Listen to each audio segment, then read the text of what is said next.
নজর রাখবো আবহাওয়ার খবরে। রাজ্যে আংশিক মেঘলা আকাশ, 48 ঘন্টায় রাজ্যে বাড়বে গরম। নববর্ষ আসছে, তার আগেই একেবারে শুষ্ক গরমের পূর্বাভাস আলিপুর আবহাওয়া দপ্তরের তরফে। বৃষ্টির সম্ভাবনা দক্ষিণবঙ্গে আপাতত নেই, এমনটাই জানিয়েছে আলিপুর আবহাওয়া দপ্তর। তার পাশাপাশি শুষ্ক গরম থাকবে, এমনটাই পূর্বাভাস দিচ্ছে আলিপুর আবহাওয়া দপ্তর। আমি চলে যাব, আমাদের প্রতিনিধি বিশ্বজিৎ রয়েছেন আমাদের সঙ্গে। বিশ্বজিৎ, ঠিক কি পূর্বাভাস রয়েছে আলিপুর আবহাওয়া দপ্তরের তরফে?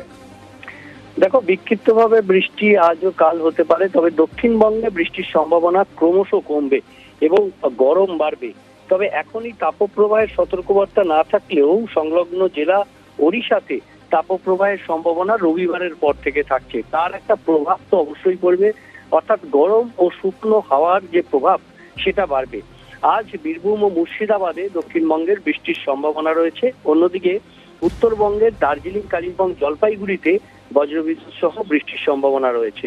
তবে একদিন বাদেই নববর্ষ, নতুন বছরের প্রথম দিন, সেদিনও পশ্চিমের জেলাগুলিতে খুব হালকা সম্ভাবনা রয়েছে বৃষ্টির সম্ভাবনা বাকি জেলাতে একদমই নেই বললেই চলে। শুকনো গরম বাড়বে, অর্থাৎ বেলা যত বাড়বে ততই তাপমাত্রা বাড়বে। উত্তরবঙ্গের দার্জিলিং, কালিম্পং এ কিছুটা বৃষ্টি হলেও সোমবার থেকে বৃষ্টির পরিমাণ বাড়বে উত্তরবঙ্গে। তবে দক্ষিণবঙ্গে আপাতত বৃষ্টি বাড়ার কোনো সম্ভাবনাই নেই, কার্যত কমবে বৃষ্টি, বাড়বে গরম। বেশ, ধন্যবাদ।